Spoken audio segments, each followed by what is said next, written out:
আল উলামা ওয়ারাসাতুল আম্বিয়া, উলামা আমার নায়েবের নবী, নবীর কাজ নায়েবের নবীর নেতৃত্বে হবে তামাম মুসলমান উলামায়ে কেরামকে অনুসরণ করে চলবে। দ্বীনের প্রত্যেক কাজ আলেম ছাড়া কোনো কাজ হবে না, তাই তাবলীগও আলেম ছাড়া হতে পারে না, পারে না, পারে না। নাক ছিটকাইতে পারবে না, ইসলামের নাম শুনি মাত্র জঙ্গি বলতে পারবে না, মৌলবাদী বলতে পারবে না, বরং সমস্ত পৃথিবীর ভিতরে দ্বীন ইসলাম প্রতিষ্ঠা করব। বিধর্মীরা থাকবে, সকল ধর্মের ভিতরে এক নম্বর প্রভাবশালী ধর্ম হবে ইসলাম। ওয়াদা কার? ওয়াদা কার? আল্লাহ পারেননি? ক্ষমতা আছে তো আল্লাহ। কটা গেল? তাফসীর করতেছি না, ব্যাখ্যা নেই, আয়াতের অনুবাদ। 3 নম্বর আরেকটা কাজ করব, কমিটমেন্ট করছি। ওয়ালা ইউবাদদিলান্নাহুম মিন বাদি খাউফিহিম আমনা। আজ মক্কায় মদিনায় মুসলমানরা সব সময় আতঙ্কিত থাকে বিধর্মীদের তাগুতি শক্তির হামলার, আক্রমণের। দিনে আক্রমণ করতে পারে, রাত্রে আক্রমণ করতে পারে, ডান দিক থেকে হামলা আসতে পারে, বাম দিক থেকে হামলা আসতে পারে, এদিক থেকে আসতে পারে, ওদিক থেকে আসতে পারে। মুসলমান সবসময় আতঙ্কিত, নিরাপদে দিনের কাজ করতে পারতেছে না, আল্লাহর গোলামি করতে পারতেছে না ঠিক মতো।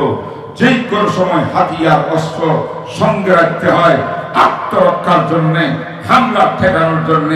এই যে একটা অস্থিরতা মক্কা শরীফে 13 বছর পর্যন্ত ছিল, এই অস্থিরতা মদিনা শরীফে আসার পরে মুসলমান মনে করেছিল, হায় হায় মদিনায় যখন আসছি দেশটা আমাদের ইসলাম কায়েম হয়ে গেছে, এখন আমাদের আর কোনো ভয় নাই, অস্থিরতা নাই, কোনো পক্ষ থেকে হামলা আক্রমণের কিছু নাই।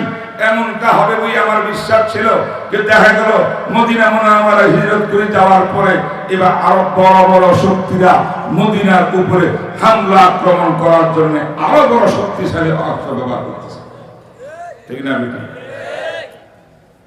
এক সাহাবী বলেন, ইয়া রাসূলুল্লাহ, সেই দিন কবে আসবে? আমরা কি একটু আরামে থাকতে পারবো না? একটু নিরাপদে থাকতে পারবো না? অস্থিরতা যাবে না? চারদিকের হামলা আক্রমণ থেকে নিরাপদ ভোগ করতে পারবো না? নিরাপদে বসিয়া আল্লাহর জমিনে আল্লাহর মহব্বতে জিকির করব, আমল করব, ঈমানের কাজ করব, দ্বীনের কাজ করব। কোন বাতিলের কোন আতঙ্ক আমাদের থাকবে না, অস্থিরতা থাকবে না। এমন দিন কি আসবে না? এই প্রশ্নের উত্তরে আল্লাহ পাক এই আয়াত নাযিল করিয়া বললেন, তোমাদের সঙ্গে 3টা ওয়াদা করলাম। 1 নম্বর ওয়াদা হলো বিশ্বের ভিতরে নেতৃত্ব কর্তৃত্ব ঈমানদারদেরকে আমি দেব। 2 নম্বর হইল তোমাদের ইসলাম ধর্মকে বিশ্বের ভিতরে প্রতিষ্ঠা করে দেব। 3 নম্বর হইল তোমাদের যে অস্থিরতা, ওয়ালা ইউবাদদিলান্নাহুম মিন বাদি খাউফিহিম আমনা, আতঙ্ক চলে যাবে, অস্থিরতা চলে যাবে। এমন আর শান্তি আর প্রশান্তির মধ্যে থাকিয়া আল্লাহর গোলামি করতে পারবে, কোনো চিন্তা করার দরকার হবে না।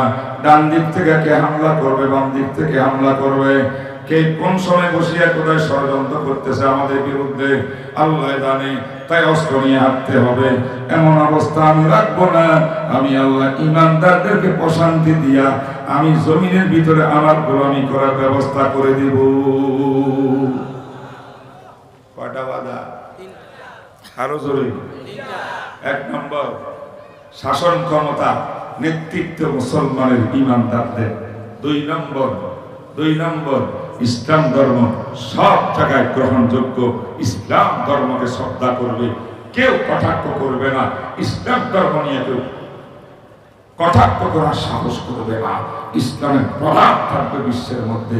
3 নম্বর হইল মুসলমান নিরাপদ, কোনো ভয় নাই, চিন্তা নাই, ফিকির নাই।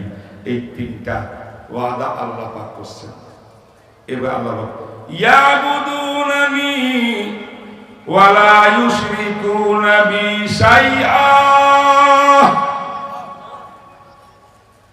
হে ঈমানদারের দল, নেক আমলওয়ালার দল, তোমাদের একমাত্র কাজ থাকবে তোমরা একমাত্র আমি আল্লাহর ইবাদত করবে, তাওহীদের বিশ্বাসী হবে, শিরকের কাজ তোমরা করবে না, বেদাতের কাজ তোমরা করবে না, বাতিলের সামনে তোমরা মাথা ঝুঁকাবে না, বাতিলকে তোমরা পাত্তা দিয়ে কথা বলবে না, বাতিলের সঙ্গে হাত মিলাবে না, দুনিয়ার স্বার্থে, অর্থের স্বার্থে, ক্ষমতা গদির স্বার্থে কোন বাতিলের সঙ্গে তোমার বন্ধুত্ব চলবে না, তুমি থাকবা একমাত্র আল্লাহর গোলাম।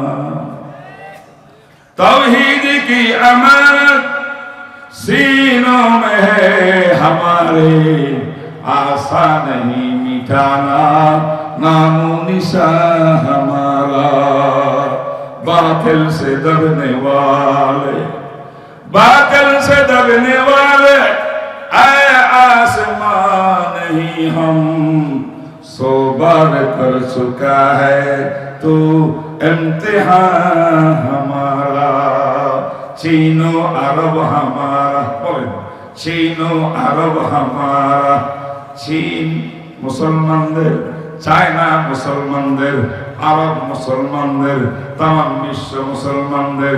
ডক্টর ইকবাল রহমতুল্লাহ আলাইহি বলেন চীনো আরব হামারা, হিন্দু সেতা হামারা, ভারত আর হিন্দুস্তান হলো মুসলমানের। मुस्लिम है हम वतन है सारा जहां हमारा, मगरिब की वादियों में, मगरिब की वादियों में गूंजी अज़ा हमारी, थमता न था किसी से सैले रवा हमारा। अल्लाहु अकबर बोलें। আমার বন্ধুরা, আল্লাহ পাক তিনটা ওয়াদা করলেন, শর্ত দিলেন কয়টা? শর্ত হইল তিনটা। এক নম্বর শর্ত হলো ঈমান আনতে হবে, পাক্কা ঈমান। দুর্বল ঈমানদারদেরকে আল্লাহ পাক এই নিয়ামতগুলো দিবেন না। যে ঈমানদারের মধ্যে মুনাফিকি আছে তাদেরকে দিবেন না। যে ঈমানদারের ভিতরে অর্থের লোভে ঈমান বিক্রি করতে পারে, এই ঈমানদারকে আল্লাহ পাক এই ওয়াদাগুলো করবেন না। ঠিক না ঠিক বলেন? ঈমান হবে পাক্কা ঈমান। একটা ঈমানের বাহ্যিক রূপ, আর একটা ঈমানের রূহ আর আত্মা। আমার ভাইরা, আমি যখন বলি অন্তর থেকে আশহাদু আল্লা ইলাহা ইল্লাল্লাহ ওয়া আশহাদু আন্না মুহাম্মাদান আবদুহু ওয়া রাসূলুহু, এই শব্দগুলো অন্তর থেকে বললে আমার ঈমান হয়ে যায়। কিন্তু মনে রাখবেন, এটা হলো বাহ্যিক ঈমান, এটা ঈমানের প্রথম মাত্রা। আল্লাহ বলে এই শুধু এই ঈমানদের সঙ্গে আমি এই ওয়াদা করি নাই, আর একটা ঈমানের হাকিকতার মাহিত্য আছে। ওই হাকিকতার মাহিত্য ঈমানের মজা তার দিলের ভিতরে গেঁথে গেছে, একমাত্র তাদের সঙ্গে আল্লাহ তিনটা ওয়াদা করেছে। ঠিক না? আমি আপনাদেরকে বাস্তব ঈমানদার কারা, কোন ঈমানদারের সাথে আল্লাহ এই তিনটা কমিটমেন্ট করলেন। আজ দুনিয়াতে মুসলমানের অভাব নাই, ঈমানদারের অভাব নাই। সারা বাংলাদেশে 90-99% 98% মুসলমান, সব ঈমানদারের দাবি। কেন আমরা আল্লাহর ওয়াদাগুলো পাচ্ছি না? তামাম বিশ্বে নেতৃত্ব আজ মুসলমানের চলে না। মুসলমান যেখানে যায় সেখানে মার খায়, সেখানে মার খায়। মুসলমানের পক্ষে মুসলমানরা কথা বলে না। ফিলিস্তিনের জমিন আজ রক্তে রঞ্জিত, কিছুই নেই, শেষ করে দিয়েছে। কত বড় বড় দেশ ডানে বামে আছে, সম্পদের অধিকারী, সব কিছু মুসলমানের পরিচয়। আরব বিশ্ব খামোশ, একটা মানুষ কথা বলে না। এই তো আজকের মুসলমান। আল্লাহ এই মুনাফিক মুসলমানের সঙ্গে আমার ওয়াদা নেই। ওয়াদা কার সঙ্গে? পাক্কা মুসলমানের সাথে। পাক্কা মুসলমান কাকে কয়? একটা হাদিস শুনে শোনাবো। মুস্তাদরাকে হাকিম, ইমাম আবু আব্দুল্লাহ হাকিম রাহিমাহুল্লাহু তাআলা, যে বিশাল কিতাব আছে আল মুস্তাদরাক, এই কিতাবেও আছে। ইমাম সাইদ ইবনে আবি সাইবা এর মধ্যে আছে, বিভিন্ন কিতাবের মধ্যে আছে একটা হাদিস। একজন সাহাবী ছিলেন হযরতে হারেসা ইবনে নোমান, কোন বর্ণনায় তার বাবার নাম মালিক, যাই হোক সাহাবীর নাম হলো হারেসা। যুবক সাহাবী ছিলেন হযরতে হারেসা। এই হারেসা ছিলেন এক মায়ের পাগল, মায়ের খেদমতগার আর রাসূলের প্রেমিক। সুবহানাল্লাহ। নবীজি সারা কিছু বোঝে না, মা সারা কিছু বোঝে না। এক দূরে নবীজির কাছে আসে নবীর প্রেমে, আর আরেক দূরে ঘরে যায় আম্মা জানের প্রেমে, মায়ের খেদমতগার। যুবক সাহাবী একদিন রাসূল দেখলেন মদিনার বুকে নবীজি হাঁটতেছেন, ফজরের নামাজের পরে রাস্তায় দেখা যায় ওই হারেসা বাড়ির থেকে আম্মার খেদমত সারিয়া পাগলের মতো ছুটি আসতেছে নবীজির দরবারে। আল্লাহর নবী রাস্তার মধ্যে পাইয়া গইয়া হারেসা কাইফা আসবাহতা, পানি দাও বাচ্চা, কাইফা আসবাহতা, হারেসা আজকে সকাল কেমন করলা? বুঝেন তো সকাল কেমন, গুড মর্নিং করি না, সকাল গণ্য হোক। রাসূল বলেন কাইফা আসবাহতা, সকাল কেমন করলা? রাত অতিবাহিত করিয়া সকাল হইছে, আমার কাছে আসতেছো, রাত কেমন গেল, সকাল কেমন গেল? নবীর সাহাবী বলেন ইয়া রাসূলুল্লাহ আসবাহতু মুমিনান খালিসা।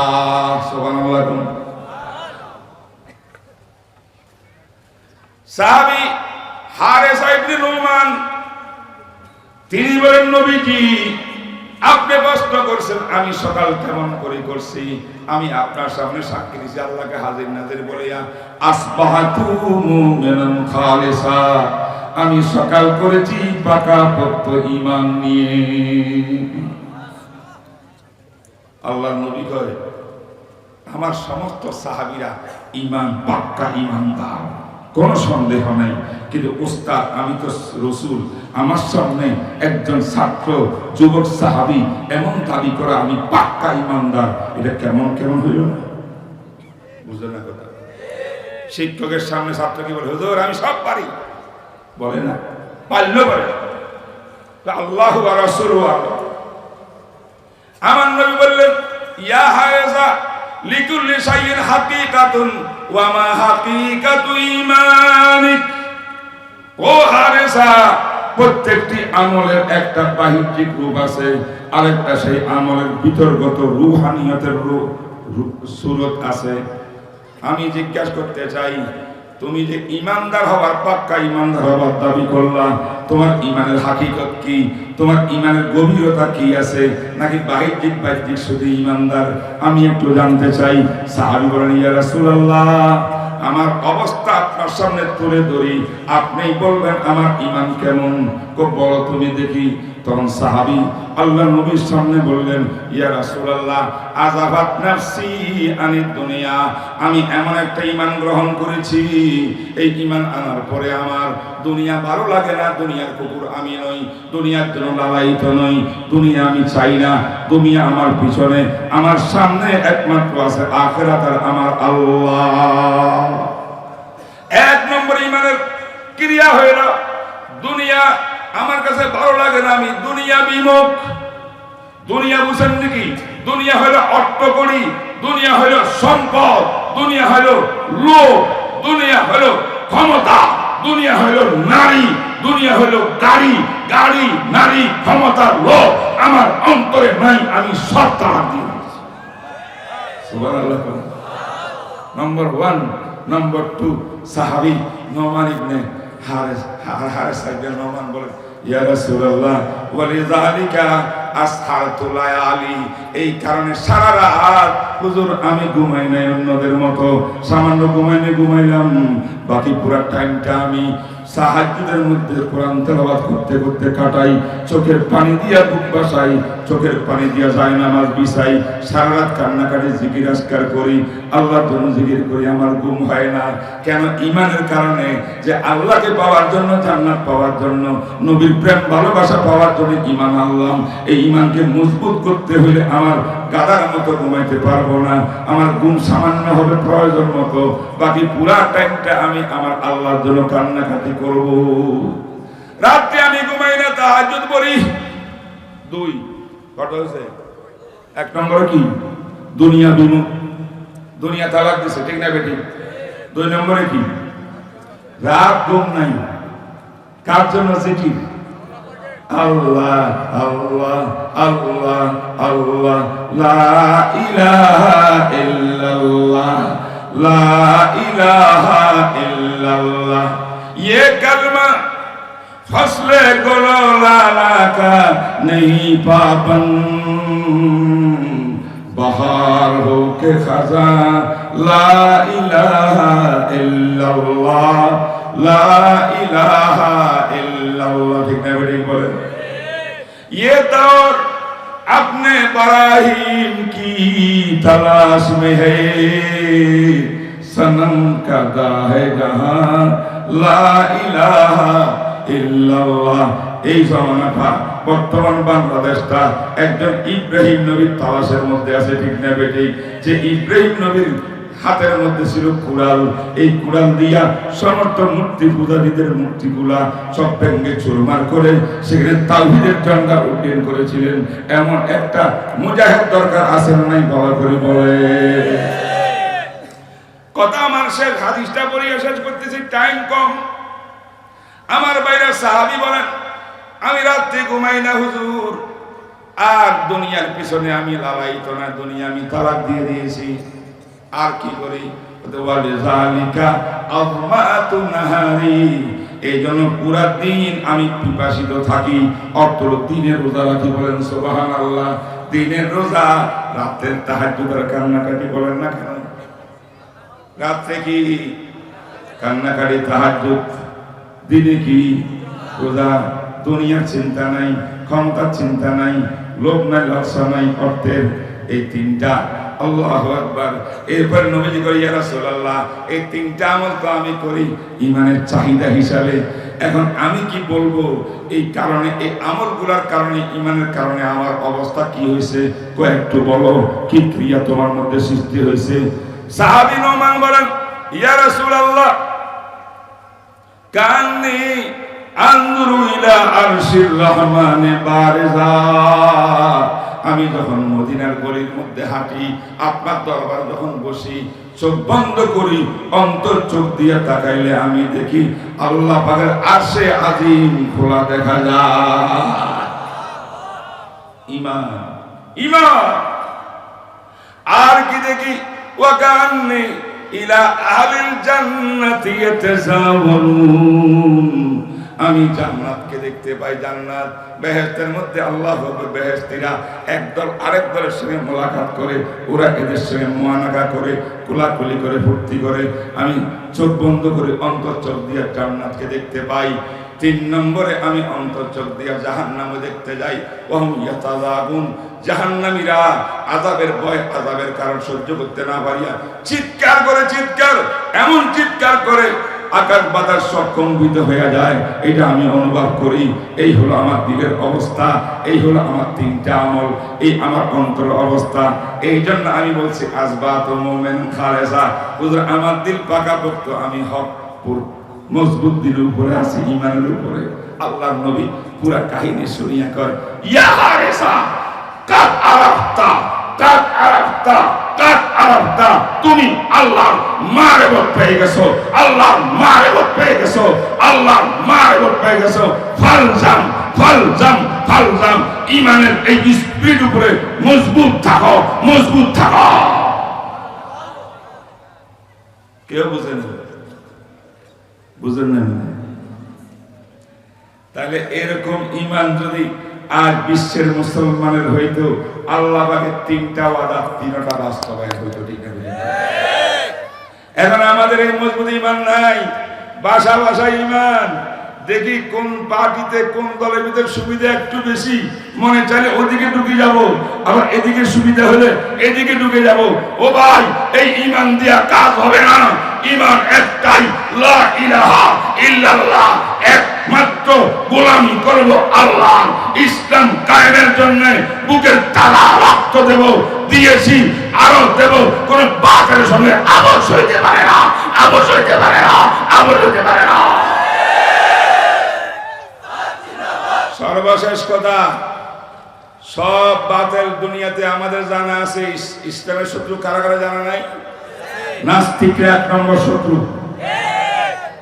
শেহাইয়া কবির সুরা, এখন জেলখানায় ফসে, সব নাস্তিকরা ফসতেছে জেলখানায়, ঠিক না বেটি? এরাই ছিল ইসলামের 1 নম্বর শত্রু বাইরে। আমাদের শত্রু ছিল ইহুদির দল, আমাদের শত্রু খ্রিস্টানের দল, আমাদের শত্রু যারা কবর পূজারী, যারা শিরিক করে, সব আমাদের শত্রু। যারা নো গড বলে, সব আমাদের শত্রু।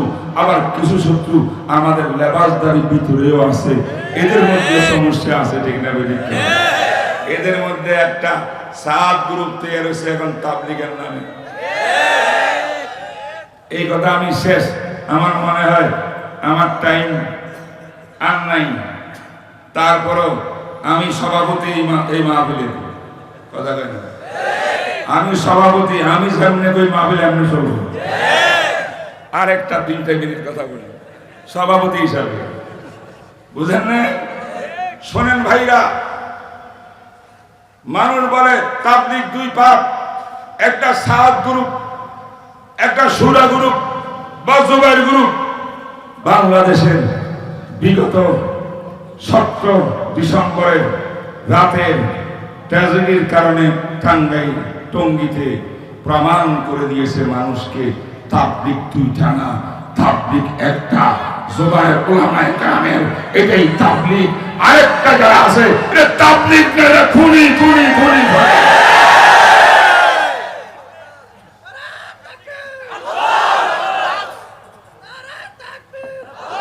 এবার তাবলীগী কাজ সবাই বলে, সারা জীবন বলি আসছে মানা ইলিয়াস সাহেব থেকে, এটা নবীওয়ালা কাজ। কি কাজ? জোরে, নবীওয়ালা কাজ, ঠিক না বেটি? নবীওয়ালা কাজ কে করবে? নায়েবে নবী করবে না বাঙালি করবে? নায়েবে নবী কারা? রাসূল বলেন আল উলামা ওয়ারাসাতুল আম্বিয়া। উলামা আমার নায়েবে নবী, নবীর কাজ নায়েবে নবীর নেতৃত্বে হবে। তামাম মুসলমান উলামায়ে কেরামকে অনুসরণ করে চলবে। দ্বীনের প্রত্যেক কাজ আলেম ছাড়া কোনো কাজ হবে না। তাই তাবলীগও আলেম ছাড়া হতে পারে না, পারে না, পারে না।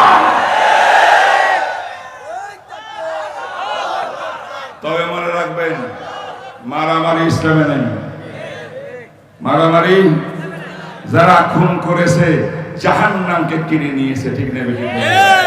খুনের জবাব আমরা খুন দিয়া করব না, ইসলামের দর্শন না।